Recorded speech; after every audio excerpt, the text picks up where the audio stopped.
Gilbert Pontet est fils d'immigrés italiens. Il grandit et vit dans une communauté transalpine jusqu'à ses 18 ans, une expérience qu'il retranscrit dans sa pièce Giacomo. Il y a 30 ans, il pose ses valises à Montmartre, où il se sent comme chez lui. En arrivant à Paris, je me suis installé ici, je suis tombé amoureux de ce quartier, parce que ça me rappelait un petit peu ma jeunesse aussi. Une espèce de gens tellement différents. Dans ce quartier, il y a plus de 100 nationalités qui vivent. Je m'intègre dans toutes les communautés, parce que je viens d'ailleurs. Et finalement, je suis de nulle part.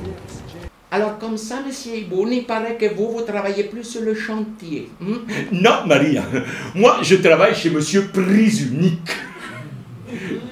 Je surveille les blancs.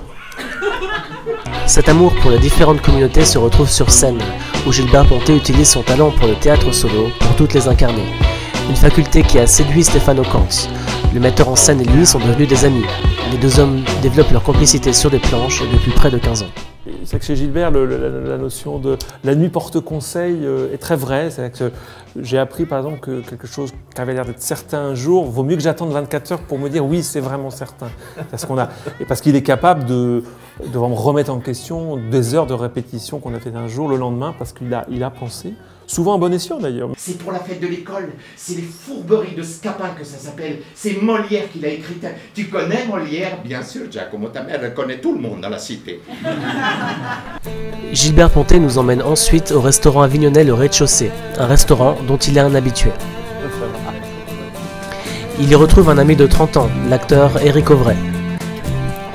Autour d'une bonne bouteille de vin, les deux hommes se rappellent du temps où ils étaient encore à l'école de théâtre.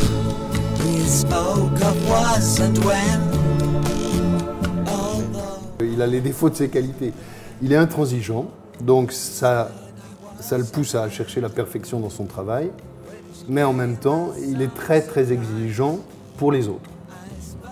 Mais comme il est aussi exigeant pour lui-même, on peut lui pardonner. Il est déjà l'heure de se séparer, en attendant de retrouver Gilbert et sa galerie de personnages sur les planches de la Manufacture des Abbesses jusqu'au 31 janvier. Tu imagines le bordel que ça doit être là-dedans. Toutes ces vierges au milieu de tous ces curés.